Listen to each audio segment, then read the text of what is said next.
ya kuweza kufikia baraka zile. ushobora kugera kuri uwo mugisha. Na ni Mungu alitenga vile viingilio. Kandi Imana niyo yubatse ayo marembo. Ukishapoteza kiingilio, iyo utakaje inzira, umepoteza kupokea, ubutakaje kwakira ile baraka kutoka kwa Mungu. Umugisha uva ku Mana. Ukishapata kiingilio, iyo ubonye kwinjira, umepata ile baraka kutoka kwa Mungu. Biguhesha kwakira umugisha uva ku Mana. Na shida nyingi tulio nayo, ibibazo byinshi dufite, ili sisi ni watu wa kuangalia mambo mengi. Turabantu cyane bari ibintu byinshi, lakini hatuangalii viingilio. Ariko niturebe inzira zo kuzinjira vinavyo control maisha ya kimwanadamu. Inzira ziyobora ubuzima bw'umuntu. Amen.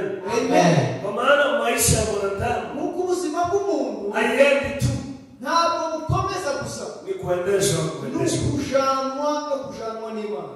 Maisha ya mwanadamu ubuzima bw'umuntu does not happen automatically. ntabwo buba gusa ubikore, ni kuendeshwa, inaendeshwa. ubwo ukorwa n'Imana bugatwarwa. Katika kuendesha maisha ndetse no kujanwa mu lazima uweze kuroketi, utegerezwa kumenya viingilio inzira ambavyo unapaswa kufikia, utegerezwa gucamo kugira ngo ukere ili ufikie hicho ambacho unachotarajia. umugisha ubifuza. Jina la Bwana litukuzwe. Izabiteka lihimbazo. Nikwambia nirakubwira ijambo, maana tumesoma, aho twasomye ni Yesu mwenyewe ananena. ni Yesu wenyine urimo aravuga, anaongea na Mafarisayo. arimo aravuga n'Abafarisayo. Abafarisayo ndio walikuwa wamesimamia hekalu, nibo bari abayobozi b'idini, na ndio walikuwa wanaongoza watu kandi nibo bari bayoboye n'abantu katika ile hekalu. muri iyo temple.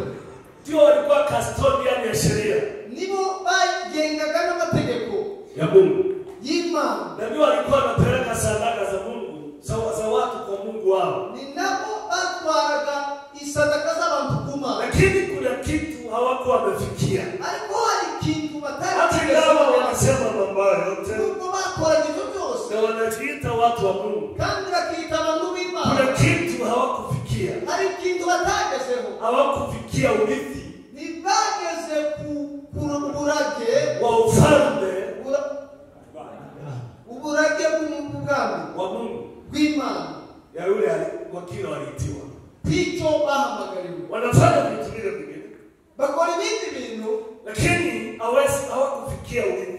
gusa ntibageze ku cyo Imana yabageneye. Unajua wakati mwingine igihe kimwe na kimwe tukiona sisi wahubiri, rimwe na rimwe twebwe abavuga ubutumwa, watu wanafikiria wao ndio walifikia ile baraka, tutekereza ko aribo bakiriye uwo mugisha w'abavuga ubutumwa. lakini unaweza kuwa wewe ni mhubiri ariko ushobora kuvuga na ni ubutumwa mwimbaji, cyangwa se umuririmbyi, lakini hautafikia baraka ariko ukaba utaragera ku mugisha cyangwa se umurage w'Imana ya urithi.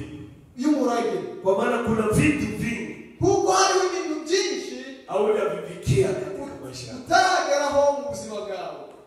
Yesu akawaambia, Yesu arababwira ati, ole wenu. ishano.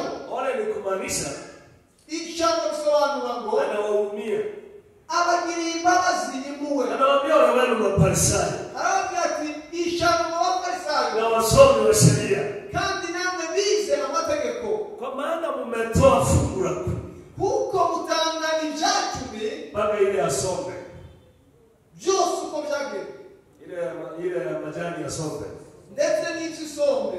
sawa.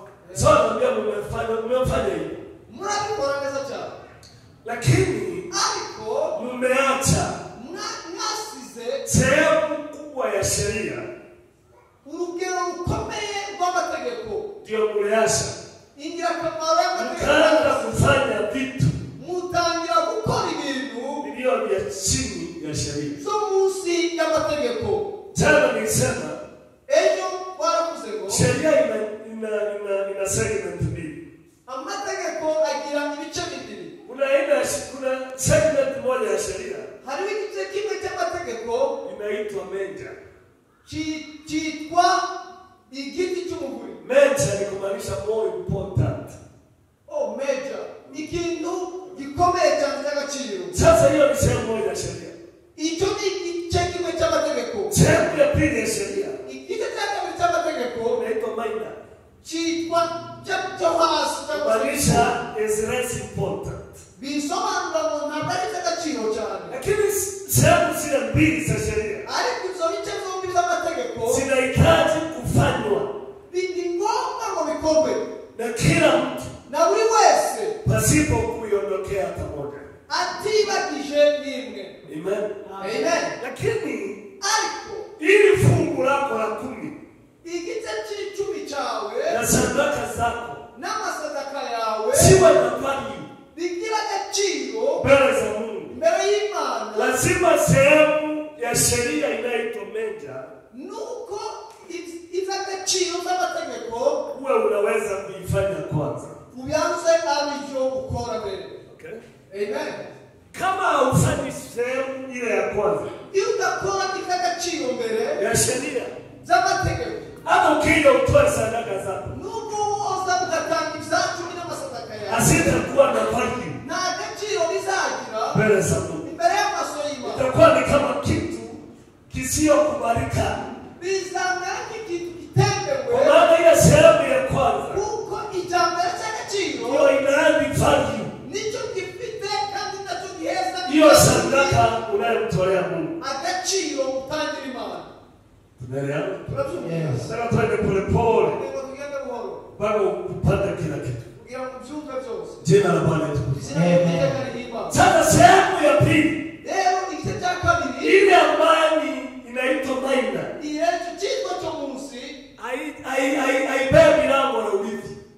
ntabwo gitanga imiryango y'umurage. Ile sehemu ya kwanza Igice cya mbere ina control urithi, nicyo gikontorore umurage, ndio sehemu inabeba urithi nicyo unayohitaji. gice gitwara umurage aho bigenewe. So kama utarithi kutoka kwa Mungu, Rero nimba uzakira umurage wo kuva ku Mana, ile sehemu ya kwanza kino gice cya mbere ndio ina control nicyo ni gikontorora nini utarithi icyo uzaragwa, na utarithi kiasi gani. kandi se uzaragwa ibingana iki. Haleluya. Amen. Glory be to God. Amen. Lakini sisi Ariko twebwe katika kanisa la sasa mu ikanisa ry'ubunini huwa tunahubiri habari ya kutoa tubwiriza cyane na gutanga fungu la 10 ibice bya cumi kama ndio kitu cha mwisho nkaho aricyo kintu cya nyuma ambayo Mungu anahitaji.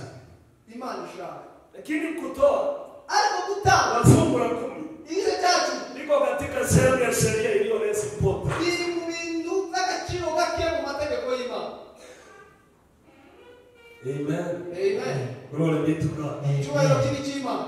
Sasa you must identify. Lazima uelewe Ni ngombwa gutahura hiyo sehemu unaifanya. ibi igice urimo urakora. So Yesu akamwambia Yesu arababwira nayo ni injili, kandi ayo kubona umugani inaitwa justice. witwa ngo ni Kumaanisha justice. ubutabera. Sasa this justice, Ubutabera, akamwambia justice ubutabera ndio mlipaswa kufanya kwanza, nicyo cyari cy'ingenzi kwanza, na rehema ndetse n'impuhwe n'imbabazi na uaminifu no kwizerwa cyangwa se gukiranuka. ndio mlipaswa kufanya kwanza, Ibyo nicyo bya mbere, pasipo kuacha hiyo ingine mnafanya. mudasize icyacumi. Okay? Amen. Mlipaswa kuwa na justice, Mbere mwari mugomba kugira ubutabera, kwa maana Mungu kuko Imana ni Mungu wa justice. Imana ari ubutabera. Sasa Amen. kumaanisha kifo, Ibi bisobanura ili yule atafunguliwa lango kugira ngo ukingurirwa amarembo afikia baraka ya Mungu, agere ku mugisha w'Imana, lazima afanye hukumu zake nuko yakora ibi bigengwa n'Imana akitumia justice. akoreshwa ubutabera. Okay? Amen. Ukiondokea justice, Iyo utaye ubutabera, utakuwa umefunga milango uzafunze imiryango y'Imana ya kufikia baraka. yo kugera ku mugisha w'Imana. Tutakuja tukwambie toa nyingi uliyobaki, Tuzakubwira ngo tanga cyane kugira ngo lakini katika kutembea kwako ariko mu kugenda kwawe ulifunga milango kitabu. wafunze inzira kera. Nimesema haleluya. Ulifunga milango mbele yako. Ariko warafunze imiryango imbere. Justice ni nini? Ubutabera ni iki? mtu amekukosea, umuntu yakukoseye, amefanya kitu, yakoze ikintu, wewe tukamfanya, kurugero amekuja yaje hali yake kama kule kule, imodoka yiwe itakaza ikagonga hii kanisa, amegongana na kanisa, ikabomoka, ikanisa lirabomoka. na wakisha fanya hivyo unaweza kumlipisha, Nyuma urashobora kumlipisha si makosa, sawa? kumwishyura ntabwo Maana unapaswa kujaga kama ameharibu, kuko ategerezwa kubakira sawa. katika kila utamwambia afanye, Ariko icyo mubwira ngo akore, lazima ufanye hukumu hiyo ni ngombwa ngo umujije na justice. mukira urubanza ukoresheje ubutabera. Amen. Amen. Kila anakuja anamwambia mabati yote ni 1,100. Umuntu akaza akubwira ati aya mabati yose ni 1,000. Wewe leta mabati, leta 100 tuachane. Zana ni 1,000 tulekane. Kindi ukija kujenga, Ariko iyo uje kubaka, watu watatumia 40,000. ugakoresha byiguze 40,000. Kumaanisha katika kulipisha hiyo kulipisha Nivuga ko ukwishyuza au kutumia justice. ntabwo wakoresheje ubutabera. Kwa sababu hiyo Kubera iyo mpamvu umefunga milango wafunze imiryango ya kufikia baraka yo kugera ku mugisha w'Imana. Mungu amefunga. Imana yayifunze. So utakapoomba Mungu akubariki, Rero niyo usenga Imana ngo iguheze umugisha, ile baraka utaipata. uwo mugisha ntushobora kuwakira. Kwa maana milango hiyo Nk'uko iyo miryango uliifunga warayifunze ukiwa unatembea. igihe wari mugenda. Jema la Bwana tukuze. Israeli iteka rihabwa. So anawaambia Waisraeli, Arabwira Abayisiraheli, vitu vile mnafanya ibintu murimo murakora si vile mnapaswa kuwa mkifanya vyema. siko mwari mukagombye kubikora. Kuna vitu vya muhimu mlipoteza, Hariho ibintu by'ingenzi mwata, hivyo mlipaswa kufanya kwanza ibyo nibyo mwakagombye gukora mbere pasipo kuondokea hivi. mutaretse Anawaambia huruma, abumvira impuhwe n'imbabazi. mlipaswa kuwa na huruma. Mwakagombye kugira impuhwe. Kumbuka Biblia inasema Nibuke ko Bibiliya ivuga ngo anayehurumiana yeye ndiye kugira atahurumiwa. imbabazi ni uzahabwa imbabazi. Ukishahurumia mtu, Iyo ubabariye umuntu, Mungu atakuhurumia. Imana irakubabarira. Yakumbuka kila mtu Kandi wibuke ko buri muntu katika maisha haya muri buno buzima dutuye atafika mahali anahitaji huruma azageraho irifuza imbabazi kutoka kwa Mungu. ziva ku Mana. Lakini ili Mungu akuhurumie, Ariko kugira ngo Imana ikubabarire, atarudi katika vitabu ya kumbukumbu. azasubira mu bitabo byo kwibutsa. Angalie Arebe umehurumia wangapi? wababariye bangahe. Huyu alipokufanyia hiki, Mu gihe uri yakukoseye je, ulifanya nini? wakoze iki? Kama hukumhurumia, Niba utaramubabariye, naye anafunga mikono. Imana izafunga amaboko. Anasema Ivuge nguyu hahitaji huruma. akenera imbabazi, Kwa maana wakati alitarajiwa nk'uko igihe yarakenewe imbabazi apeane huruma, watanga imbabazi, hakupeana huruma. nta mbabazi yatanze. Amen. So unaweza kugonjeka, Urashobora kurwara uende hospitali zote na upone. ukaja ku bitaro ugakira. Kumaanisha kama utapona, Ni mu bivuga ngo nukira unahitaji Mungu akuhurumie, ukeneye ngo Imana ikubabarire, adhihirishe huruma zake kwako. igaragaze imbabazi zayo. Akiisha kimya, Imana niceceka, utaenda kaburini. uzaja ukabura. Lakini kama atakupea huruma, Ariko Imana niguha imbabazi zayo, italingana na ulipeana huruma kiasi gani. bizaterwa n'imbabazi Kwa wahawe. wale walikuwa wanahitaji huruma, Kuri ba bandi bari bifuje imbabazi. amen. Amen. Sema haleluya. Amen. Sasa vitu hivi ni viingilio. Ibi bintu rero ni amarembo, ni Ni inzira, viingilio ni inzira viletea wanadamu baraka kutoka kwa Mungu. bizanira abantu imigisha kuva ku Mana. Lakini vitu vile ndivyo tunadharau. Ariko ibi bindi bintu tusuzugura, Hatuvichukui vikiwa vitu vya muhimu. ntitubifata nk'aho ari ibintu by'agaciro. Kuwa na utu wema Kuba n'umuntu katika mioyo yetu, mu mitima yacu, hatusikii ikiwa ni kitu kubwa. Tunasikia ni kama kitu kidogo. tukumva nk'aho ari ikintu kitari kinini, Lakini hicho kitu naita kidogo. ariko icyo kintu twita gito, Hicho kina control icyo ngicyo kiganza the entire of your welfare. ubuzima bwawe bwose. Jina la Bwana litukuzwe. Izina ry'Uwiteka rihabwe icyubahiro. Utu wema. Alafu akawaambia hivi, Rero barabwira ngo waaminifu ukwizerwa. Ujenge uaminifu. Wubake kwizerwa. Kuaminika ni kumaanisha kwizerwa bisobanura ngo umepewa kazi na mtu. Wahawe akazi n'umuntu Anakuambia kazi yangu, akubwira ngo akazi kanjye ndio unafika saa 2. uzakugeza saa 2 na ufunge saa 11. Uzushika saa 2 kufunga saa 11. Amen. Uaminifu ni kumaanisha kwizera bisobanura ngo saa 2 kifika. Saa 2 hiyo zigeze nitakuwa pale. Zabashize Na siwezi kufunga. Kandi si ngomba kufunga kabla ijafika saa 11. Mbele ya saa 11. Niwe nimeangaliwa.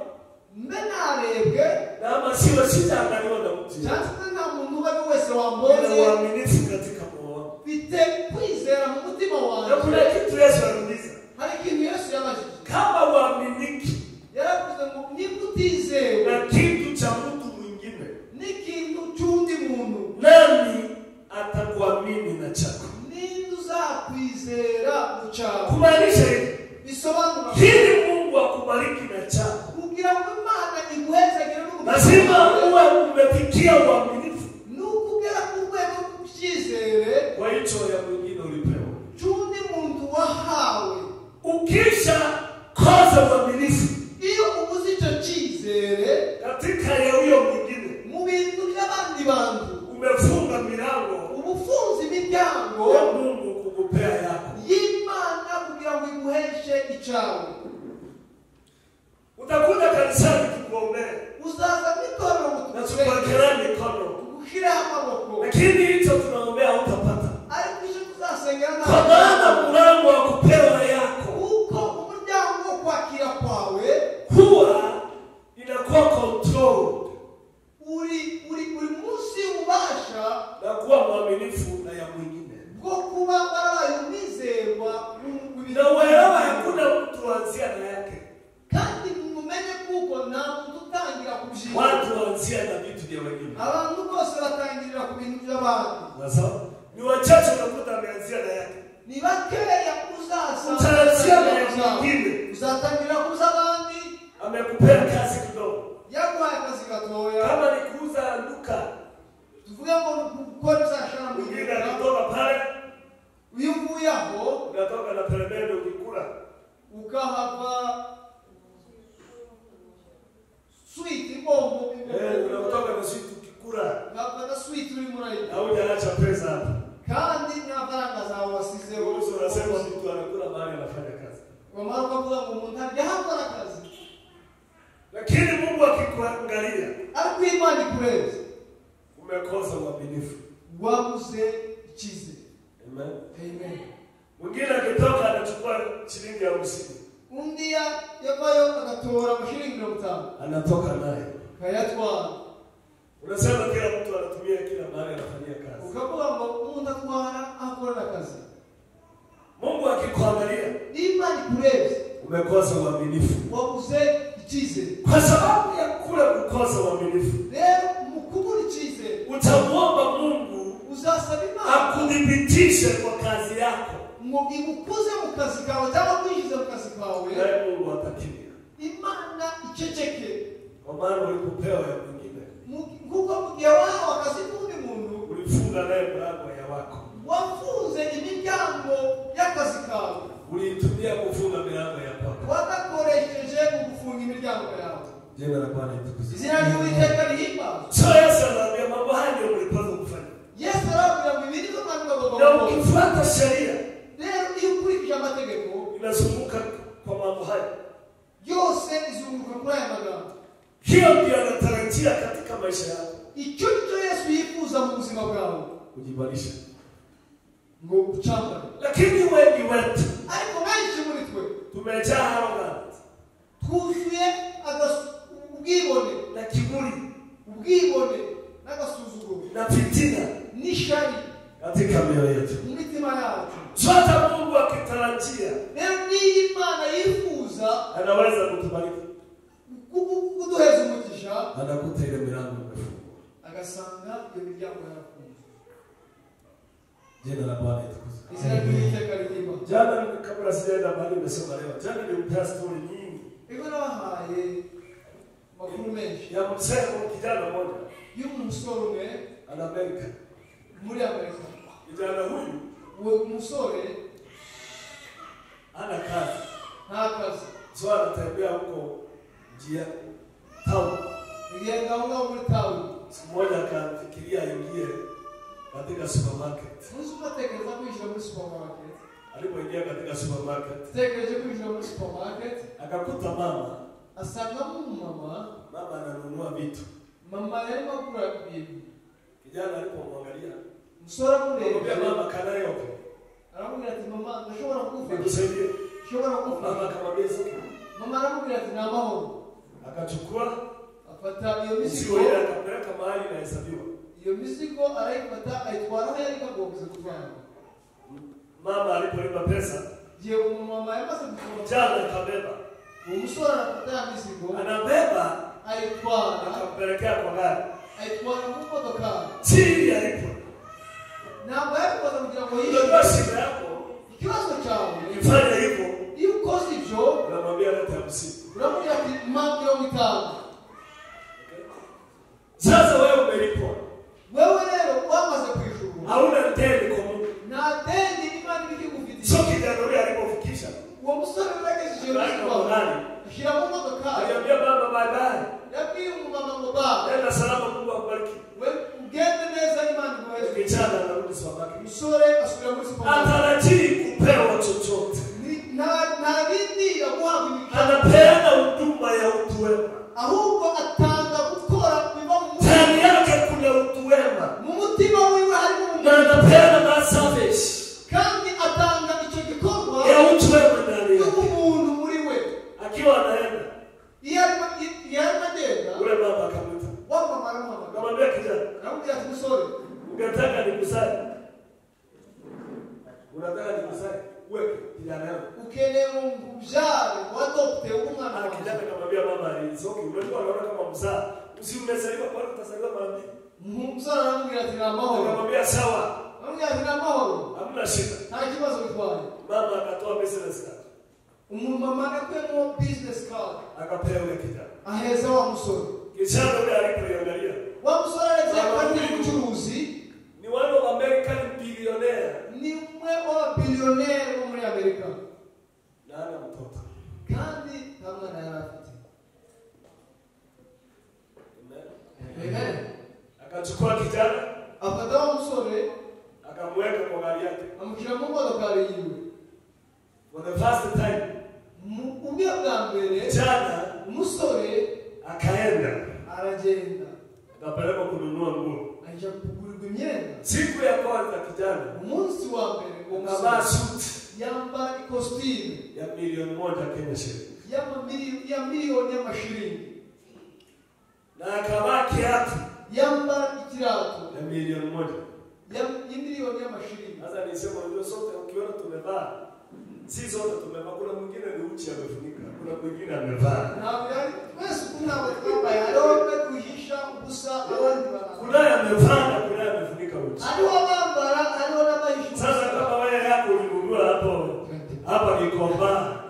Wewe hapo ni komba 20 bob. 20 bob. Na mwingine alienda kule Dubai akanunua 1 milioni. Unataka kubaya kujenga. Sasa wewe unasema unavaa, wewe ni uchi umefunika. Wewe ndio hapa ushuhuda. Kijana akaingia kwa miongoni wanayevaa. Umusore yinjira mu bambara. Akatoka katika klasi ya wale wanafunika uchi. Aba muri klasi y'abantu. Akatoka kwa wale wanafunika uchi. Aba muri klasi cyangwa muri kategori. Akaingia klasi ya wale wanavaa. Aisha abantu bambara. Amen. Mama akaenda na yeye. Mama ajana nawe. Mama akaandika will. Unajua will? Mama yandika. A will. What is that?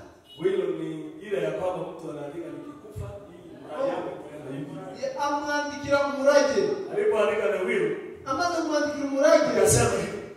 Aravuga siku ile mtakayokufa. Umunsi nzapfa. Mali yangu yote. Ubutunzi bwanje bwose. Itakuwa ya kijana. Uzaba uyu musore. Baada ya miaka kidogo. Nyuma y'imyaka mike. Mama akakufa. Mama yarapfuye. Kijana akawa bilionea. Umusore aba bilionea. Ni nini kimfungulia mlango? Niki Suko yavuze mu gitondo wari igomba kugura imyenda. Hiyo si kufanya makosa. Akoze icyo si ikibazo. Alifunguliwa na mlango na utu wema ulio ndani. Yakunguriwe mu muryango n'umuntu bwari buzuye mu mutima. Kuna milango hata ukienda msituni uombe siku zote. Hayo miryango n'umoja mwishamu ugasenga iminsi 40. Haitafunguka. Itazafunguka. Kwa maana ufunguliwa na utu wema. Uko ifungurwa n'umuntu. When you provide goodness. Iyo mutanze umuntu n'ubwiza mu mutima wawe. Unafungua milango. Bifungura imiryango. Mwingine anafunga siku 40. Undi agasenga iminsi 40 y'amavuko. Lakini milango yake imefunga. Ariko imiryango igafungwa. Kwa maana si kufunga. Kuko ukishafunga biyamaze gufunga. Mungu atakuleta karibu na mlango. Imani izakuzana. Lakini si Mungu atakusukuma kuingia. Ariko si imani izagusukuma. Lazima uchague kuingia mwenyewe. Ni ngombwa muhitamo kwinjira wewe. Italingana na hali ya moyo wako. Kandi zo bizajana n'ikigero cy'umutima wawe. Amen. So wengine tunapoteza tukiomba. Rero abandi turatakaza wazashinda milimani. Ibibazo musozi. Wazashinda makanisani. Ibibazo mu makanisa. Tufanya vyema. Ni byiza. Lakini twapoteza. Ariko turimo turatakaza. Bwana mioyo yetu yajaa kiburi. Kuko imitima yacu yuzuye. Bwana nikwambia rafiki. Reka mubwire. Unaweza kuwa kitu kile unatafuta. Katika maisha yako. Ubuzima bwawe. Kila mtu aliye karibu nawe. Ufite umuntu uri iruhande rwawe. Unaweza kuwa hicho unatafuta katika maisha. Hakika milimani. Mzuri kwa na milimani. Inaweza kuwa hicho unatafuta. It's just next to you. Inaweza kuwa karibu na wewe. Kiri hafi nawe. Inahitaji tu. Ikenembo. You provide utu wema. Utange umuntu muri wewe. Mlango mikubwa ifunguke. Kugira imiryango ikomeye yuguruke. Ya maisha yako. Y'ubuzima bwawe. Lakini wengine tupoteza tukiomba. Ariko bandi turatakaza gusenga. So kijana huyu. Rero uyu musore akawa milionea. Aba milionea. Ya kazi ya kufanyia. Ya kazi atafanya kazi. Akazatakoze. Lakini moyo wake. Ariko umutima wiwe. Ina utu wema. Yarifite umuntu bw'Imana. Moyo wake umejaa. Umutima wiwe wari wuzuye utu wema. Ubumuntu bw'Imana. Izina ry'Uwiteka rihimba. Amen. Bwira mugenzi wawe ati ikibazo cyawe n'ubwibone. Mwambie shida yako ni bwire ikibazo cyawe n'ubwibone. Kiacha kiburi. Nureka ubwibone utafaulu. Uzotera imbere. Jina la Bwana litukuzwe. Izina ry'Uwiteka rihimba. Wabia story kijana mwingine wa Nigeria. Nabwiye story y'umusore wa Nigeria. Huyu Nigeria ni wakili, aroya. Ni umunyamategeko. Na amesoma kandi yize. Amemaliza shule. Yamutangije ishuri. Lakini amekosa kazi. Ariko yabuze akazi. Na anazunguka tu. Anazunguka gusa. Anafanya mambo ya kuaso hasa. Anashakisha ubuzima. Anafanya mambo ya kuaso kutoka. Siku moja akiwa anatembea town. Wewe unazunguka mu mujyi. Akaingia kwa hoteli kunywa chai. Yinjiye muri restaurant kunywa chai. Kama vile unaweza ingia pale ile hotel. Ushobora kwinjira muri restaurant hali. Alipoingia rero amaze kwinjira akaitisha chai. Hamagaze ichai. Akaona kuna mzungu. Abona mzungu mwanaume umugabo anakulia chakula yake pale. Walimurira nizo kugira. Mzungu akamaliza. Mzungu ararangiza. Alipomaliza arangije akaenda kulipa. Aje kulipa. Alipofika pale ageze kuri mzungu anabishana. Abona mzungu barimo bara kwa maneno mu magambo na mtu yule wa hoteli. Nuwo nyiri hoteli. Wakili akasimama akasema ngoja nikaona unabishania nini. Wao mnyamategeko arahaguruka aramugatega ndebe cyo alipokuta watu wale mzungu amekula. Ageze asanga mzungu yariye na amekosa pesa ya kulipa.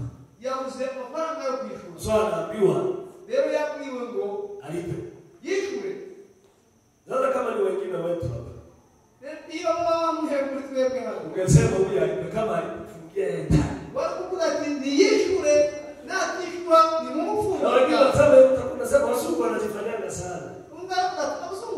Nani maskini. Kanda umukiri. Kwanza funga yeye. Umufunge. Akile kijana huyu. Ariko uyu musore. Aliangalia mtu wote. Yarebye umuntu wote. Amuliza mtu akikoza pesa. Umuntu naburi faranga. Ndipo ndivyo anafanya. Ukuri ko mumugenzereza. Sasa yule mtu wote akamgeukia. Umuntu wote amuhindukira. Akamwambia umejifanya mtetezi wake. Aramubwira ati uhindutse. Ingia huko kwa ofisi. Injira muri ofisi. Uone manager muongea naye. Uone manager muganire nawe. Akaingia kwa ofisi. Yinjira muri Akakuta manager. Asanga manager. Kijana mmoja alisoma na university. Ni umusore niganye muri university. Akamuuliza hivyo ndio ulifundishwa shule. Aramubwira ati ngoba nukubiza ku ishuri. Akamuuliza wale sana. Aramubwira ati niki Mwambie shule na treat la mzungu. wabona biyuma Kwani mzungu amekosa pesa. mzungu yabuza amafaranga yo gushura n'ibyo. Lakini kama mtu amekosa pesa, Akusa umuntu yabuze ifaranga anafanya hivyo. akora ibyo. Mwachia. Umureke gende. Ule manager akaandika barua. Kumwambia kwa maana umesema. Wa manager andi kubandika mu gihe wavuze Peleka pale kwa counter. urwandiko rwandiko Na address anamwambia aachilie mzungu yeye. vuga ngo mureke muzungu agende. Mzungu akitoka, Muzungu arasohoka akaangalia yule kijana. areba wa musore Akamwambia nipe namba yake. amubwira ati mpa namba zawe. Naye Muzungu akachukua business card. afata business card yiwe Akapea ile kijana. aheza wa musore. Kijana alipoangalia, Umusore arebye huyu mzungu uyu muzungu is a CEO ni umukuru wa kampani of multi-billion company. ya kampani y'amafaranga mamiliyoni n'amamiliyoni. Shida ni swali ni hili. Ikibazo ni iki ngiki. CEO Umukuru wa kampani alikosa pesa ya kulipa chakula vipi? ni gute yabuze ifaranga zo kwishura ibiryo. Kumaanisha Bisobanura ngo Mungu anaweza kuwa anacheza kadi. hari uburyo Imana ishobora gukina amakarite. Mungu anacheza kadi. Imana irakina amakarite. Kuna mtu Mungu ameleta karibu na mlango. Hari umuntu Imana irazana hafi y'umuryango. Aone kama mtu huyu ataingia. Iyo ibashe kubona ko ashobora kwinjira mu muryango. Lakini kijana ana utuema ndani yake. Ariko umusore afite umutima w'Imana. Na wakaachana mzungu akaenda. Baratandukana muzungu. Baada ya miaka, Nyuma y'imyaka. asubuhi moja, Umunsi umwe mu gitondo. nasikia simu. Yumva telefone. Ule aliongea naye mwambia you don't me, you don't remember me. Mzungu wabaganira kugira ati ndazi kutaniguka. Mwambia true, I don't remember you. Aramubwira ati mubyukuri nyine ntabwo. Mwambia the white man that you helped one time in a certain hotel. Ni wa mzungu wafashije muri restaurant imwe. Akamuuliza ulienda wapi yeye? Mzungu akamwambia achana na mambo mengi. Aramubwira ati wagiye mzungu aramubwira ati rekana n'ibyo. Akamwambia kuna kitu nataka kukwambia. Hari ikintu nshaka kukubwira. Kuna vitu tumetuma na container. Hari ibintu twohereje muri kontineri. Kule Nigeria. Muri Nigeria iwanyu. Na nimefikiria ni nani ambaye tutatumia vitu vile. Nategereje ko dushobora kuzohereza. Nakumbuka jina lako. Nibuka izina Kwa ryawe. hivyo utaenda kule port. Rero uragenda kuri port. Alafu ukienda uchukue hiyo mizigo. Nushika kuri port ufatiyo. Kila utapata ndani. Ibyo ubona indani. Uuze. Ubigurishe. Na pesa yote. Amafaranga yose. Yako. Naya. Alipoenda container ile. Agiye arevya kontineri. Kulikuwa na vitu. Yari ifite ibintu. Ndio alipouza. Igihe abigurishije. Ilipea pesa 100 milioni. Zamuhaye miliyoni 100. Kijana akawa milionea. Umusore ahinduka umuliyoneri. Makaratasi ya university kumsaidia. Ibikaratasi za university kamufashije. Alisaidiwa na utu wema. Yafashijwe n'umuntu n'umutima w'Imana wari muri we. Big doors are opened by small angels. Imiryango minini ifungurwa n'ibintu bitoya. Big doors Imiryango minini are opened by small angels. bifungurwa n'amarayika batoya. Big doors are opened by small angels. Oh, entrance. Okay. Sorry. Okay.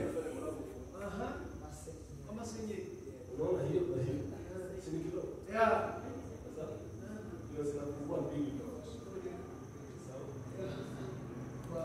Two big doors Imiryango minini are open ifungurwa by small angels. n'amasenyeri. Hizo ndizo fungua big doors. Ibyo biba bifungura imiryango minini. Big doors are not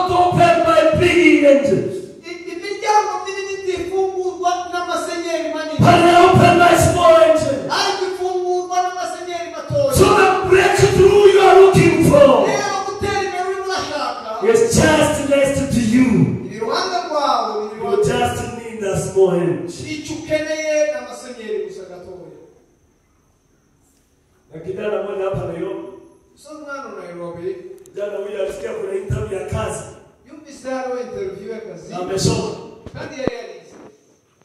Lakini hakuwa na pesa Ariko ntafaranga yari afite. hata ya kutoa photocopy ya makaratasi. Ndetse nayo gufotokopesha ibipapuro by'ubuzimu. Ilikuwa shilingi 20 peke yake. Yari afite gusa amashiringi Na 20 kupanda basi. yo kurira Mpaka basi. mahali anakaa. Kuva aho yari atuye Kwenda mahali interview iko. kugira ngo ashike aho interview ya Lakini hana pesa ya makaratasi. ariko ntafaranga Akaingia kwa basi. yinjira muri basi. Mahali alishukia, Aho yirukiye alishuka mzee. hurukiye umusaza. Mzee aliposhuka, Umusaza yewe wallet yake ikaanguka. ko portemone iratibuka. Hiyo wallet ile ikaanguka. Iratibuka. Ilipoanguka, Maze kutibuka. dada akakanyaga. Wa musara Mzee ikasema. anaonekana ameshelewa mahali anaenda. Musaza yagaragara Mzee anaambiwa, ayi. dada akachukua wallet. Wa musara afata ya portemone. Akaangalia ndani, Maze kureba ya kofi. iko na 6,000. Haya ni 6,000. Sasa hiyo atasema ni muujiza, miracle.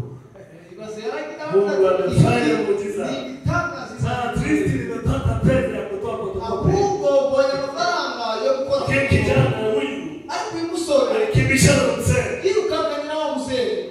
Akamwambia mzee, Namwe ati musore. umepoteza hiyo wallet. Watakaje portemone. Mzee akaangalia, Musaza arareba. akahesabu pesa, Ahabwa amafaranga. akaona pesa yote iko. Abona amafaranga yose Akageukia kijana. ahitira na wa musore. Akamuuliza kijana, Namwe ati wa musore. unataka kuniambia Ushaka kumbwira ko Nairobi hii muri no Nairobi dutuye. kumebaki watu wazuri? Sasa hapa abantu beza. Kijana akamwambia tuko ni vile sisi ni wachache sana. Namwe ati turahari mzee kubakeya. Wale wachache wale wazuri wako ni vile wachache. Abeza hari kusali Kwa bakeya. hivyo hatuonekani. Kitugaragara kenshi. Mzee akatoa 1,000 Wa musaza kura nk'igihugu. akampea. Aramuheza. Kijana akaenda akatoa photocopy. Musore agenda akoresha fotokopi. Akakimbia Ariruka. katika interview. Muri interview. Alipoingia katika room ya interview, Ageze mu cyumba cya interview. yule alikuwa kiongozi, Uwa umuyobozi. ni yule mzee. Yari wa musaza. Mzee alipomuona hivi, Musaza amubonye. akasimama, Arahaguruka. akaambia wale wengine, Abwira abandi bose. interview imeisha. Interview irangiye. Tumepata mtu tulikuwa Wow. tunahitaji. Tumepata mtu tulikuwa tunahitaji. Wale wengine wakamuuliza unamaanisha nini? Huyu kijana hatujamuuliza hata swali moja. Akamwambia huyu alipitia barabarani. Akawaambia huyu kijana tukimwajiri, hii kampuni haitapoteza pesa. Akawapea story. Wote wakasema huyu amepita. Hao wengine interview imeisha. Big doors. Open my small engines.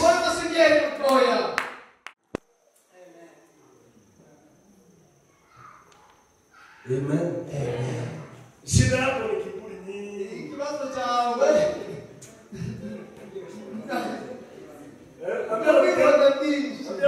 Shida yako si kubwa sana. Ni kiburi.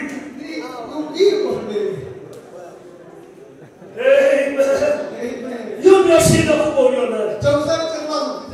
Si ati Mungu hawezi kukubariki, lakini wewe umefunga milango yako. Nina mzee mmoja huko Nairobi tu. Walipora kampuni moja. Akasikia atavutwa. Na akasikia kampuni nyingine ina interview. Na inahitaji mtu kama yeye. Akachukua gari yake. Akaiendesha kwa speed. Alipofika barabarani, akaongana na gari nyingine. Ile aligonga, aliyetoka ndani yake ni mwanamke. Mwanamke anamuuliza, mbona unakimbia wapi wewe? Mbona unagonga gari? Mzee akamwambia niondokee. Akamwambia mimi nini? I'm running official. ndimo ndibukira umuryango Nakimbia mahali. Sitaki kuchelewa. kindibuka kandi sinkeneye gucerewa. Mama akaingia kwa gari akamwona. Mama yika mu modoka. Kijana akaingia mpaka interview. Wa musore agenda kuri interview. Alipofika kwa interview. Ageze kuri interview. Akakuta hakuna kazi inaendelea. Afsanga nta kitu cyari kukoreka. Amekini. Wangawe Sauti zimego akaambia kuna mtu tunangojea. Vuga ati nirikirimo kigendera. Na hii interview wewe tunaendelea kama huyo mtu yuko hapa.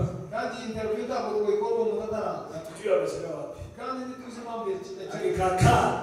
Kwa yicaye hariya. Kwa ile gari ya mama. Abona ya modokari yawo mama yagonze. Inaingia. Yishira ngaho. Mama alipotoka. Mama sohote. Wanaume wote wakasimama. Abagabo bose barahaguruka. Women ndiye the CEO. Niwe wakuri iyo company. Kijana akaingia. Musore Kwa interview room. muri chumba cha interview. Mama alipomuona akasimama. Mama mmoja arahaguruka. Akamwambia toka. Nawe ati sohoka. Wewe watsinzwe kare. Basi wanamuuliza ameamkana na. Abagabo atsinzwe gute? Anawapea hadithi. Ababwira uko byagenze. Wamekubaliana ni ameamka. Nawe ati mushukuri we yatsinzwe. Ana arrogance. Ndani yake kumejaa arrogance. Ubwibone bwari buzuye mu mutima wiwe. Na ana kiburi. Yari afite mbira. Katika maisha yake ana arrogance. Mu buzima bwiwe. Na ana kiburi ndani yake. Yari afite ubwibone muri we. Alipoteza kazi. Yatakaje akazi. Kwa sababu ya kiburi. Kubera. Anaweza kuwa ana makaratasi best. Arashobora kuba ari wowe ufite. Na anaweza kuwa university alipita vizuri. Arashobora kuba ari mutakuteneza muri Na hakuna mwingine alipita kama yeye. ndetse nta n'uwamurushije. Lakini amefunga milango. Ariko yafunze imiryango. Kwa sababu ya arrogance iliyo ndani yake. Kubera ubwibone mu mutima wiwe. Na kiburi kinayoketi ndani yake. Ubwibone buri mu mutima wiwe. Salimia mimi sema haleluya. Sema haleluya. Shida yako. Ikibazo cyawe. Niyo tushinda kidogo kama hiyo. Twakoze duto usubite. Si ati uombe. Soma tusenga. Uombe unaomba. Tusenga basenga. Na kuimba unaimba vizuri. Bakuri muzuri bageze. Shida yako niyo Ikibazo nuko tunakaa katika moyo. turi mu mutima wawe. Ndio tunafunga mlango wako. Nitwo dufunga mu. Sasa ukiimba kishirimba. Nuko bisindikisiri. Mungu anafurahi. Imana inezerwa. Lakini hawezi kukupea baraka zake. Aho ntiyageze imigisha yawe. Hawezi. Ntiyashobora. Jina la Bwana litukuzwe. Ndio Uwiteka lihiga. Alafu kuna mahali tunasoma Mathayo 11. Halafu twasomye Matayo 11. Yesu anasema hivi. Yesu yavuze ngo Njooni kwangu muze kuri nje ninyi mnayesumbuka mwese abaremerewe na kubeba mizigo mizito. barushe n'abaremerewe Na nitawapumzisha. nzabaheza nzabaruhura. Alafu anasema chukueni nira yangu Navuga ngo mwikore umuzigo wanjye na muwekelee kwa shingo zenu. kile ku majosi yanyu. Nani akasema? Aravuga Najifundisheni muniyigishe na mimi. munigireho Jifundisheni nami. munigireho Kwa maana mimi kuko njyewe namtendo ndi umugwaneza and hapo. kandi ndi witonda And you shall find kandi uzabona the rest of your soul. Pumziko kuruhuka lako. k'umutima wawe. Ukiangalia kitu hiki. Uyibetse kino kintu neza. Hapo njoo amesema Aho hejuru haravuga ngo mjeni kwangu. muzi wanje Ninyi msumbuka mwebwe barusha na n'abaremerewe kubeba mizigo mizito. bafite imizigo miremereye Nami nitawapumzisha. nanjye nzabaheza uruhukiro. Hiyo ni kitu ya kwanza. Icyo ni ikintu cya mbere.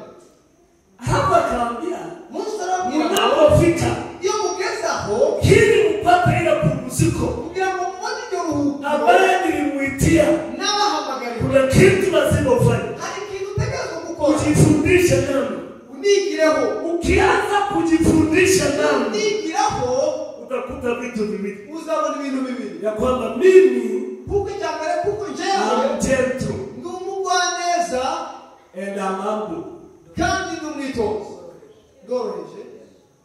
I'm gentle Ndi umugwaneza and I'm humble. kandi ndoroheje. Anasema ukishapata vile vitu viwili, Ubonye izo bintu byombi, ile pumziko ubwo buruhukiro niliyokuitia naguhamagariye utaipata. uzakubona. Kumaanisha ili ufikie pumziko. Kumaanisha uondolewe katika inayosumbua watu. Na mateso inaangamiza watu. Lazima ujifundishe kuwa gentle. Na kuwa hapo. Amen. So siku kuombea. Mungu mpe pumziko. Imana mpe. Tukachoka. Lakini mtu yule hatafikia pumziko. Kwa maana pumziko letwa na gentleness. Na humbleness. Ndio huleta pumziko.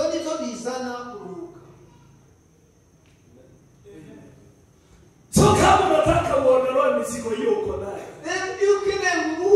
katika maisha yako, lazima uje kwa Yesu. Ugomba kuza kuri Yesu. Na ukija kwa Yesu, kandi uje kuri Yesu, ukuji kuimba, na uje kuririmba, unakuja kujifundisha, uje kwiga, kumwigirako. You have come to learn. Uje kwiga, unakuja kujifundisha, uje kwiga, umwangalie, umurebe, ujifundishe, umwigireho. Na kitu moja utagundua kwa nayo. Kandi kitu sasa na Yesu ni mnyenyekevu sana. Numwitonzi. Yesu hapo. Kandi yo always. Kumaanisha you are free. Bisobanura ngo ubwo fitina kuba mu mwishari na funjo. Nurusaku. Umeondokea funjo. Uvuye mukirere cy'urusaku. Hauna moyo wa funjo tena. Ufite umutima w'urusaku kandi katika moyo wako. Mu mutima wawe. Na hauna fitina. Kandi nta shari katika moyo wako. Mu mutima wawe. Umefikiwa na humbleness. Wagezweho you are very humble. Sasa humbleness ilikufikia. Ivyo bikugezeho. And that gentleness. Ndetse n'ubwo bugwaneza. Ikikufikia. Iyo bikugezeho. Unapewa pumziko. Wakira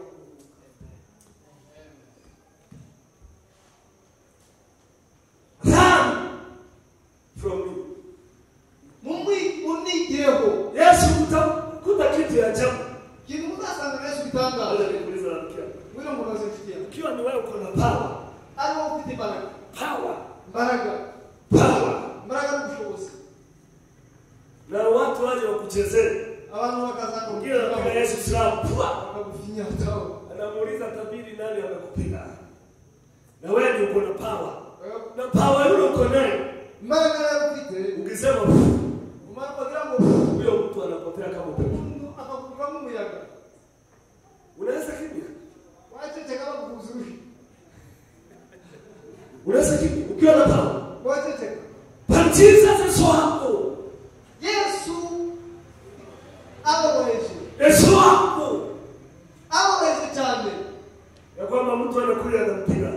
Umuntu akaza kamukubita na anamtemea mata tu. Unakamuchira machangwe. Na uwezo alio nao unaweza kutingiza hii dunia. Kandi baraka fitenizo chaganya hisi yose. Lakini alitembea kama mtu ana chochote. Ariko yagiye mu muntu kandi cyafite.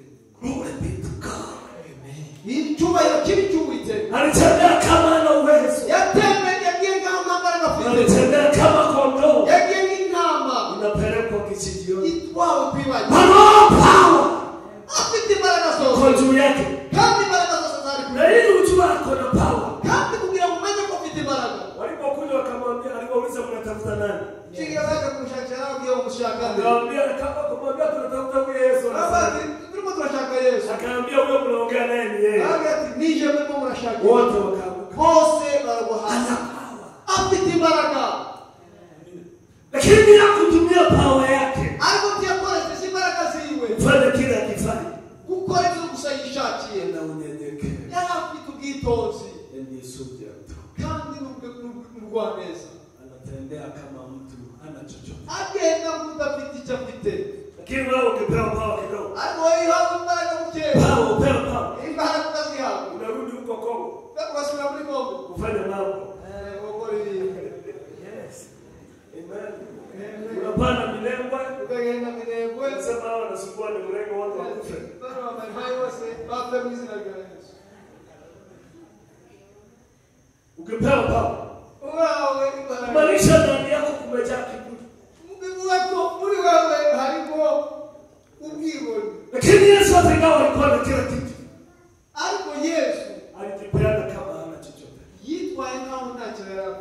alijipeana kama mtu. Yari chanze nk'umuntu utafite icyo afite. Yesu hapo. Yari umwitonzi. Yesu ndiye mtu. Yari umugwaneza. Wewe ukipewa cheo dakika moja hapa. Wewe kusema kuweza position hata ya kanisa na ulipwi. Ni kanisa kandi tutazunguka. Na kule watu nalipo nikapawa tu naambia uongoze wa ibada. Mshahara kusaba kugira kuyobora abandi. Unajua uongoze kwa rari. Wewe unasema kuyobora korali. Sasa unaongea mpaka unasikia mwanamke amefika kwa Mungu. Vuka ukeza. Yaani wakikuona watu wanakimbia. Wote wakubonera kiruka. Na ni power kidogo tu ya kuongoza kwa haya. Ibaraka kusantura zo kuyobora korali. Na hata hiyo power ifanye kazi. Kandi zo mbaraga Ni responsibility. Ni inshingano. Umepewa tu responsibility. Wahabu si inshingano. Unaona wewe unaona hanya. Wewe panga hiyo kiti. Wewe unasimama hapo. Wewe unazao. Kama upande upakizi kanisa. Ondoka. Utapanga usoka. Nikapawa kidogo tu umepewa. Tunataka kusompa wawe. Lakini Yesu alikuwa na kila kitu. Haiko Yesu anatimanga sikombe. Lakini alishika maana. Haiko yawa hunga ndazapite. Wewe unaona kama unaishi. Yaani mpaka wakati mwingine sijui kama umeshaisoma Biblia. Sisi bwana usome Biblia wale vile Yesu alifanywa mpaka unasikia ndani yako kunatetemeka. Yaani unashindwa kuona hata Yesu alikuwa namna gani. Ile Yesu yakore. Sio mtu ambaye Angakonga hata wawili. Kubisengaji wadakao. Yaani unasikia. Hiyo ni makosa. Bwana fanya mafuti uta kwa apiti baraka.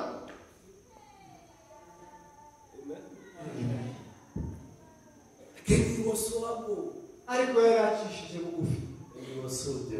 Kandi yari umugwana. Akasema aravuga you are looking for the rest of your heart. Ushaka irukoje mutima wawe. You can never find the rest of your heart. Wabona kuruhuka kumutima. If you are not gentle and if you are not humble. Utarumugwa neza cyangwa se mucishije bugufone.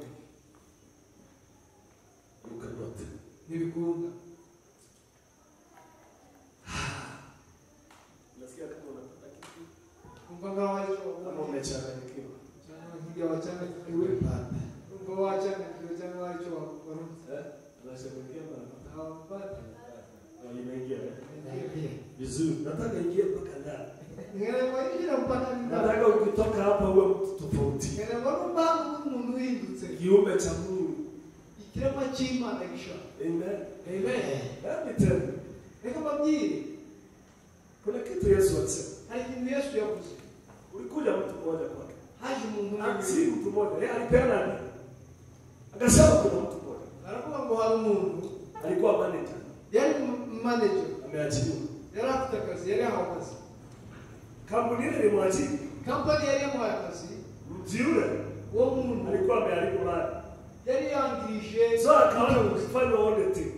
Aravuga ngo niyakora isuzumwa Nitafutwa hii kazi. ndirukana kuri kano kazi. Amen. Amen. Hiyo ni story nimekupa ingine sisi atakuwa kama mpaka. Okay, kuna mtu mmoja. Reka mubwire. Hata huyu alipora mali. Uwo nawe yari yibye ubutunzi. Na alikuwa na ndani ya mtu mmoja. Kandi Tajiri yake. Mukewe. Tajiri akana kumwambia lipa ndani yako. Bosa aramubwira ati ishuri amafaranga kurimo. Ama niuze bibi yako. Cyangwa muri ku mugore wawe. Niuze watoto wako. N'abana bawe. Kama watu. Nk'abanyagano. Akampembeleza.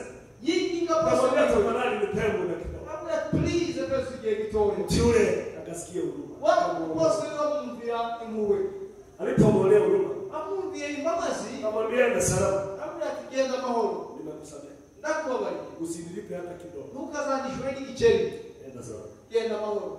Naye alipotoka Nawe agiye akakutana na mwingine ahura naye akona deni yake. ufite ideni ryiwe. Deni kidogo sana. Kandi kari akadeni gatoya. Akamwambia lete. Aramubwira ati mbere ifaranga zanjye. Ule mtu akampembeleza. Kwa kuzaramwinginga. Akamwambia tafadhali Aramubwira ati please. usiuze bibi yangu Ntugurishe umugore na wanjye. watoto wangu. N'abana banje. Nitakulipa. Ntagusigenza kwishura. Mtu akamwambia hivyo tumezoea. Wa muntu aramubwira ati niko amenyereye. Akaita askari. Ahamagara abasirikare. Amushike. Aramufata. Wamufunge. Bamufunga. Nasema mtu huyu Aramubwira ati uyu muntu atafunguliwa. azafungurwa. Bila atalipa ya mwisho. Igihe igihe azishura amafaranga yawe. Ule mkubwa aliposikia Urya wamubabariye yumvise ayo makuru ngaita mtu yule. aramuhamagara Akamuuliza, aramubaza wali si kitu. Wali si kitu. bivuga iki Ya kwamba mimi nilikusamehe. jewe ntacyo bikubwiye Nilitarajia kumsamehe ule mwingine. nawe wagomba kuba bari buriya. Akamwambia, aramubwira hata mimi rero nanje nimeondoa msamaha. imbabazi zikuyeho, Hata mimi niwekea. nanje meze amafaranga yanjye. Alipokosa akafunga. Azibuze yaramufunze. Yesu akasema, Yesu aravuga ngo hivyo ndivyo Mungu atafanya uko niko Imana izabigenza kwa kila mtu buri wese asiyemsamehe mwenzake utababarira mugenzi wiwe kwa moyo wake ndani. mu mutima wiwe ndani. Maanisha hivi, Bivuga ngo wokovu ule alikupea. agakiza yaguhaye Kama utaenda mwisho, niba uzagera ku mwisho, kwa maana alikusamehe. kubera ko yakubabariye, Kama msamaha ule utakuwa valid, nimba izo mbabazi zizaba zigikora, italingana na uwezo wako bizangana n'imbaraga zawe usamehe wanayekukosea. zo kubabarira abagukosera. Usiposamehe hawa wanakukosea, Nutababarira abakubabaza, wewe Mungu anaondoa msamaha. Imana ikuraho kubabarira kubabariye. Ndivyo anayemaanisha. Icyo nicyo Imana Yesu yashatse. Kumaanisha kama unataka msamaha ule uwe valid, Bivuga ko niba ukeneye ngo kubabarirwa na Yesu gukomeze, lazima uwe na uwezo. nuko ugira imbaraga. Mtu akisha kukosea, Umuntu yagukorera amakosa unaweza kumsamehe. ukamubabarira, Na msamaha yule umemsamehe, kandi izo mbabazi umubabariye umemsamehe kutoka moyo ndani. zikaba zivuye mu mutima ndani. Ukisha msamehe hivyo, Umaze kubabarira gutyo, ni kusema umesema, bivuga ngo nimethibitisha nemeje neza msamaha yule nilisamehewa na Mungu milele. imbabazi nahawe n'Imana. Usiposamehe, Iyo utababariye, kumaanisha hata mimi nimedharau msamaha bivuga ngo nanjye nsuzugura imbabazi niliyosamehewa. n'abarirwa. Jina la Bwana. Izina ry'Uwiteka rihimbaze. Hizi casual Ariko ibyo bintu tubifata nk'ibisanzwe, kama ni kitu kidogo, ntari ibintu bitoya, lakini tuvitu tunaona ariko utwo tuntu ndizo zina control nibyo bikontorore kwenda mbele kwako. kuja imbere kwawe. Every success Gutera imbere kose, that you have in life kuba mu buzima is controlled bigengwa by those qualities. n'utwo tuntu dutoya b'ingirakamaro. You know, control success. Ibyo ni byo bigenga iterambere. Kanisa la Pentekoste tulikosea. Itorero rya Kazi Pentekoste tuliambia watu kila kitu ni maombi. mu gihe twabwira abantu ngo buri kintu cyose ni amasengesho, Ndio tulikosea. aho ngaho twaratetse. Sababu si kila kitu kinajibiwa na maombi. Kuko si buri kintu gisubizwa n'amasengesho. Maombi ina sehemu yake. Amasengesho afite uruhare Si rwayo, kila kitu ariko si buri kintu kujibiwa na maombi. gisubizwa n'amasengesho. Kila mlango ina ufunguo wake. Buri muryango ugira urufunguzo rwawo, Na ufunguo mmoja ifunguaje milango yote. kandi urufunguzo rumwe ntirwafungura imiryango yose. Unaweza kuwa na ufunguo Ushobora kuba ufite urufunguzo, kisha ukafungua mlango huu. ariko ntufungure uno muryango, Na utalala nje ukinyesha. ukaryama hanze ubwirwa Ni ufunguo ulikosa. wabuze urufunguzo Na kufungua na kulia. ugufungura uyu muryango. Utakuliwa na wanyama huko nje na Uzaribwa ukutwa na wakora huko nje. uhure n'abivyi hariya bagukubite, Kwa maana kuko una ufunguo. wabuze urufunguzo. Haleluya. Haleluya. Amen. Amen. Sasa wewe tutaenda jana. Benshi tuzaje ikuzimu. Si hatutaenda jana kwa maana tulipaswa kwenda jana. Ntabwo tuzaje ikuzimu kubera ko twari tugombye kuja Tutaenda ikuzimu. jana. Tuzaza muri geno Maana kuna vitu hatukuvaa. kubera ko hari ibintu dutambaye. Amen. Amen. Nataka wale wanaandika waandike. Kene ngo bandike. Katika kutembea huko, Muri runo rugendo you have to learn to follow Christ. Lazima ujifundishe kumfuata Kristo. wagerageje gukurikira Yesu Kristo. Kwa nini umfuate Kristo? Kubera ko gukurikira Yesu, Kwa maana ndiye mtu wa pekee kuko niwe muntu wenyine aliyekuja duniani waje mu isi akiwa amebeba sura ya Mungu Baba kamili. Wambaye ishusho ya Data Imana. Yusuf. Alifika hapa akiwa amebeba sura. Yageze hapa ishusho Uso wa Mungu. Ishusho y'Imana. Maanisha ukisha mfuata, bivuga ko n'umukurikira utafikia Mungu. Uzabugeze ku Mana. Amen. Shamba ijambo rya kabiri ndio pekee ni mwenyine alikuja amebeba sura waje wambaye ishusho ya wana y'abana wa ufalme. Ubwami. Bila wana wa ufalme wanapaswa kukaa. Uko abana b'ubwami bategerezwa Bila wanapaswa kuishi. Nuko bategerezwa kuishi. Yeye ndiye wa pekee. Wenyine gusa. Alikuja akiwa amebeba sura hiyo kamili. Yaje afite Yusuf. Wenyine gusa. So kisha mfuata, iyo umukurikiye rero utavaa sura ya wana. Uzambara ishusho y'abana Ya ufalme wa Mungu. y'ubwami bw'Imana. Na unamfuata kwa ile uliona akifanya. Kandi umukurikira kuzo wabonye akora. Katika kuishi kwake. Kubaho kwe. Utasema Yesu. Uzavuga ngo Yesu. Wanatafuta kumuua. Shaka kumwica. Wanataka kumwangusha na cliff mahali. Kandi bakeneye kutamusi washikosi. Yesu anawaongoza. Yesu anawaongoza. Yaani wanawaongoza kwenda kumwangusha. Bagiye kumusukuma aho. Anapofika hapo kwa cliff, ageze hejuru kumususa. Gikumbi. Anaanza kurudi. Anahindukira. Akianza kurudi, atangira kugaruka. Nao wanarudi. Nao wanagaruka. Na hakuna hata mmoja. Nta n'umwe muri bo. Yesu aliongelea vibaya. Yesu yabyena. Ya kwamba wanataka kumuua. Ko bashaka kumwica. Hakuongea vibaya. Ntawe yabwiye nabi. Kama ni wewe unasikia wanataka kukuua, wewe umbise unashaka kukwica. Na unaona power. Kandi ufite imbaraga. Ungefanya nini? Warakukora. Ungeua kwanza. Warakukwica. Hata mitume wakati watu walikataa Yesu. Mugihe abantu bangu alihubiri injili wakamkataa. Yarabwirije abantu baramwanga. Mtu anaitwa Yakobo akamwambia, uwitwa Yakobo aramubwira tuitishe moto. Reka dutagaze umuriro kutoka mbinguni. Uve mu ijuru. Ishome watu hao wote. Batwike bose. Yesu akamwambia Yakobo. Yesu aramubwira Yakobo, jua wakati tuliomo ndani yake. Menya gihe huu ni wakati wa huruma. Iki ni igihe cy'imbabazi. Hatuko wakati wa Elijah. Ntabwo turi igihe cya Eliya. Tuna wakati ya wana. Turi mu gihe cy'abana. Wana wafalme. Abana b'abana. Na lazima uwe na uwezo. Watakukataa. Unajua wengine wani ukienda kuhubiri wako unasema nimelaani mchanga huu. Abandi baje kubwiza abagara bakavuga na nimelaani watoto wamekataa neno la Mungu. Kandi mvumye abanzi ijambo ry'Imana. Shida si wao. Kibazo si bo. Wewe ndio mpumbavu. Wewe ni wewe kibazo. Na shida kubwa ni yako.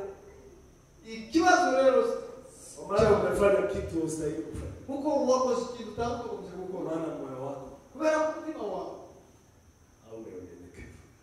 Ufite ucha bugufi. Lakini Yesu ariko Yesu hakusumbuliwa hata kunisikiza ama hakujasikiza. Ntiyavuze ngo mwarumvise cyangwa se ndimwaretse kunumva. Hakusumbuka. Cyo ntacyo byamutwaye. Kama ameacha acha. Banze kumva akabareka. Jina la Bwana. Zina liwiteka lihimba. Nataka uulize rafiki yako wewe. Ngine kubaza inshuti yawe ngo wewe matendo yako yanakaa aje? Korwa byawe bimeze bite? Simulize. Ziwe umubiroze Sasa matendo yako inaweza kukufungua. Korwa byawe byakufungura imiryango. Ama inaweza kukufungia tu. Cyangwa kufungira gusa. Hiyo matendo yako inaweza kukufungulia milango mingi. Ibyo bikorwa byawe kufungura imiryango cyangwa byayikufa. Jina la Bwana litukuzwe. Zina liwiteka lihimba. Ndio niatoa mwana. Sasa hii iko na mambo mengi, sijui kama tutaimaliza lakini hiyo nimeongeza wakati ya ile tulisoma jana ni sivyo? Jatu anapo. Kuna kitu Daudi anasema.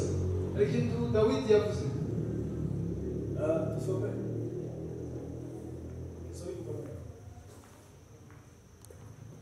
kitabu ya Samueli 15:1. Mstari wa 17. Hallelujah. Amen. Makumi tano na moja. Mstari wa 17.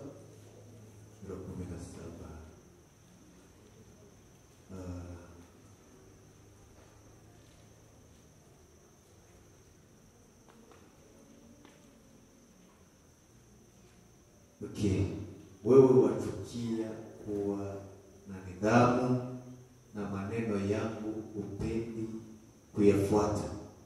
Na nimesoma vizuri. Uko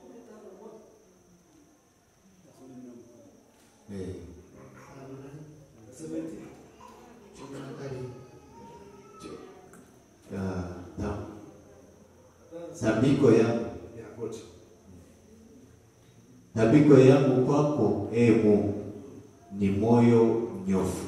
Na tabiko yangu kwako, Mungu, ni moyo mnyofu. Wewe Mungu, Mungu, ukatai moyo mnyofu. Na mtiifu. Achia pale. Nikusomea na Kiingereza. Usikie vile anasema. The sacrifices of God are broken spirit. A broken and contrite heart, O God, you will not despise.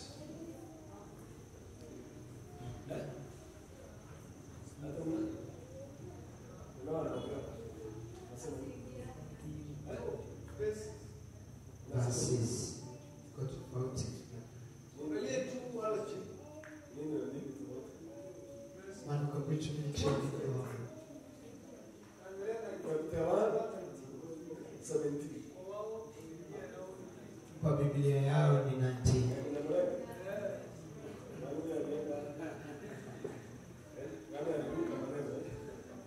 Sasa anasema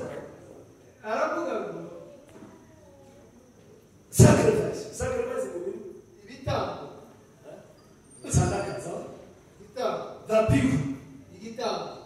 Dhabihu ya Mungu ni moyo unyofu ama mnyenyekevu. Vitambo chimana spirit. Na anasema broken and covered, moyo uliovunjika na ukabondeka. Mutima wamenetse hata wai. Sasa Mungu hata wai dharau moyo uliovunjika. Imana izasuzugura umutima wamenetse na ukabondeka. Ndetse ugashenjagurika. Moyo huo, uwo mutima Mungu hata uchukie. Imana despise. Izasuzugura. Kumaanisha ukija kumtolea Mungu sadaka, uje gutangira Imana ili sadaka yako igitambo cyawe cyemewe, lazima itanguliwe na moyo. Mbere umutima ugomba kuba mbere uliovunjika, wamenetse na kubondeka, ndetse ugashenja. Kwa maana hiyo ndio sadaka, kuko iyo niyo sadaka ambayo Mungu anaikubali. Imana jina la Bwana Israeli liteka liimba. Pigia Yesu makofi. Amen. Sasa haya wengine tuangalia kesho asubuhi. Yaani tuzavuga kesho kutumwe. Ndio. Abe. Nasema kesho asubuhi.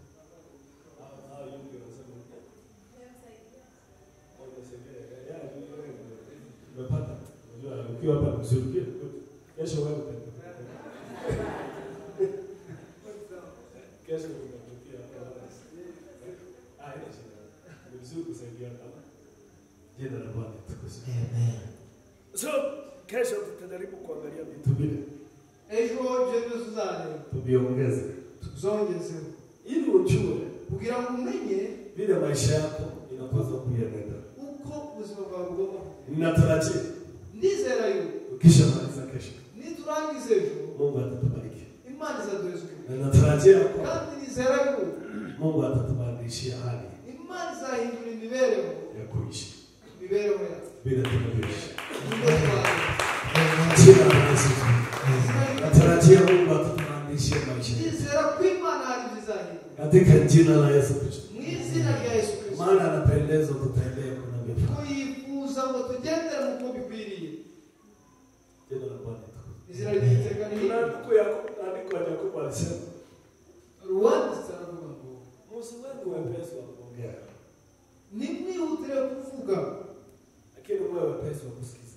ariko mwihutire kumva Na msio wepesi wa hasira. kandi nimwihutire kurakara Maana hasira ya mwanadamu kuko uburakari bw'umuntu inaua haki ya Mungu ndani yake. bwica gukiranuka kw'Imana mu muntu. Kitu hicho mmesikia Jacob amesema. Icyo kintu muracyumva kuba yavuze Ni kitu kubwa sana. ni ikintu gikomeye cyane Kuliko hivyo unadhani. kurenza uko ubitekereza. Usiwe na haraka ya kuongea. Tuwihutire kuvuga. Na shida yetu ni vile tunataka kuongea sana. Ikibazo cyacu dukunda kuvuga cyane. Tunataka na kusema. Dukunda kuvuga. Hatupekangi kuambiwa, Dukeneye kubwirwa. watu tunataka kusema. Dukeneye kuvuga. Na hapo ni sehemu ya pili watu wanavuka. Kandi icyo ni cyo cya kabiri abantu babwiramo. Barabara nyingi. Barabara nyinshi cyane. Kuna ile mdomo wa barabara nyingi. Sagarwa barabara kenshi cyane. Amen. Amen. Na Biblia inasema mtu aliye na dini ya kweli, Kandi biravuga ngo itorero nyakuri umuntu afite yule anaweza kufunga ulimi yake. ufunga akanwa kiwe ururimi rwiwe. Yule anaweza kufunga ulimi yake. Ufunga ururimi rwiwe. Huyo ana dini ya kweli. Basha kurinda ururimi rwiwe. Huyo ana dini ya kweli. Uwo kuba afite itorero Kila anasema mtu yeyote umuntu wese rero asiyeweza kufunga ulimi wake, utarinda ururimi rwiwe, mtu huyo uwo muntu chochote afanyacho hakitamsaidia. buri cyose akora Na hiyo dini yake kandi iryo dini rigiwe ni useless. ntacyo rimaze. Useless ni kumaanisha Icyo useless isobanura ngo haina kufanya fruitful, ntizera imbuto haina kufanya ufikie baraka ya Mungu. kandi ntibizatuma ngo ugera ku mugisha w'Imana. Maana kinywa chako kina barabara nyingi. Kama kawaida Maneno mengi ya barabara. Sasa unaongea, unakuta kuna watu wanaongea hata ana break. Ana break. ndagira fre Kuongea na kuongea. kuvuga Lakini hana speed ya kusikia. ariko ntafite umwuka wo gutegereza cyangwa speed cyangwa kumva. Sasa hata ajali kile anakula kiulizo anasema kinywa ni kazi mbili, kuongea na kukula. Iwe kuri we akamwana k'ibintu bibiri kurya no kuvuga. Kwa hivyo ngoja tuongee. Reka tuvuge.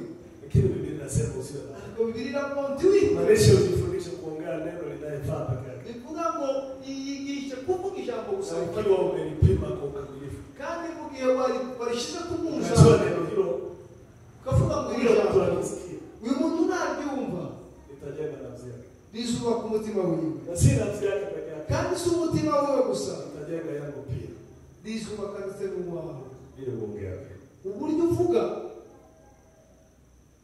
Jambo la pili. jambo rya kabiri Unajifundisha kuwa na wepesi wa kusikia. Uwe na haraka ya kusikiza. wigishe kuba Manisha unaweza kuketi mtu wa kupea story mingi. bivuga ngo wicare utegere umuntu agweza amastori Agenda hata minute na uongee hata. avuga iminota 30 utaravuga n'ijambo na rimwe. Una uwezo wa kusikiza. Ufite izo mbaraga zo gutegera. Amen. Amen. Uko sawa. Jambo la tatu. Jambo rya gatatu Usiwe mwepesi wa hasira. ntiwihutire kurakara Kwa maana hasira kuko uburakari inaua uza bwica haki ya Mungu ndani ya mtu. ukiranuka kw'Imana mu mutima w'umuntu Ni kuwe naona. burica. Bwana ambia watu wa hasira Aramubwira abantu mu burakari inapita kama upepo. za gutambuka nk'umuyaga, Lakini hasara yake ariko uruhombo rw'uburakari ni ndogo sana. ingaruka zirakomeye cyane. Kuna watu wamefungwa gerezani maisha. Hari abantu bafunzwe muri prison Na ni hasira iliwaleta pale. n'uburakari gusa bwabagejeje. Ni hasira. Kuna wengine wameharibu vitu. Hari abandi baribishije ibintu byinshi Na ni hasira iliwaleta pale. n'uburakari bwabagejeje. Amen. Kuna mtu angekuwa gerezani leo Hari umuntu utari kuba ari muri prison uyu munsi kama angeweza kutima hasira. iyo ashobora kuvuga uburakari bwiwe, Lakini ari inapita kidogo. ugatambuka gusa gutya, Lakini hasara yake ariko ingaruka zayo inaweza kosa maisha yako yote. birashobora gutwara ubuzima bwawe bwose Kwa imeua utu wa Mungu ndani. kandi zabahisha umutima w'Imana muri wowe Katika maisha yako. mu buzima bwawe bwose. Je, nakupenda tu. Izina ry'Uwiteka rihimbazwe. So jifundisheni kuvaa vitu hizi. Rero mwige kwambara ibi bintu Haya maisha yetu itafikia. ubuzima bwangu na mtafikia baraka ya Mungu wa milele. Muzagera mu migisha y'Imana. Mutayapata mambo mnayotamani. Muzabona ibyo mwifuza katika jina la Yesu. N'izina rya Yesu. Utapata hicho unachotamani. Muzabona ibyo wifuza kuwa nacho. Chakire. Je, ukiona ndugu yako amekwambia unikopeza pesa? Nubona inshuti yawe kugira ngo ntabifaranga. Umupe 50,000. Ukamwezi 50,000. Akwambia nitakurudishia baada ya miezi 5. Ubwo ati nzayagarura nyuma y'imyaka amezi 5. Aende akose. Agende ayagure. Je, unaweza kumhurumia? Uwo mwabaye. Hapo unasema yabije nyuma. Gabura kugati injira muri ruzu. Twayo biti. Kura muri zo ntebe. Twa biti. Kura muri zo ntebe. Baka siku utalipa ya mwisho. Kwezi yusi shura ya mwisho. Yo nitachukua biti yako. Sio kiuzo tuwalete. Na ukishindwa nitauza biti nijilipe pesa. Nuna nani bazagurisha intebe zawe n'iyishure. Mungu anakuonyesha mtu asiye na Mungu. Imana izaguhabura umuntu udafite imbabazi. Asiye utababarira abandi.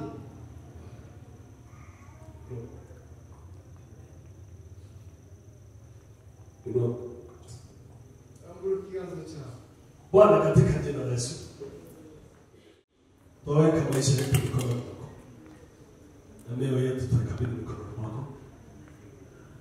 Tutubu ya kwamba hatujatembea kama vile ulikusudia tutembee. Na hatujayatenda yote kama vile ulikusudia. Lakini tuombe tusamehe. Tusamehe makosa yetu. Tufundishe kufuata sheria zako. Tufundishe kufikia viingilio vinayofungua maisha yetu, ili jina lako litukuzwe tunapoingia. Na wabariki wa ndugu hawa na baraka itoka kwako. Naomba mkono wako uwe juu ya kila mmoja wao. Waondoe katika mashimo ya maisha. Wadhibitishe katika maisha. Nawe jina lako litatukuka na litaheshimiwa. Ponya wagonjwa wanayesumbuka na shida tofauti, naomba waponye.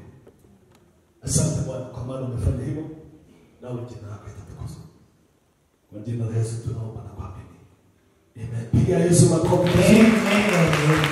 Nataka upige makofi vizuri. Wewe! Piga makofi vizuri kwa Yesu. Haleluya!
Yesu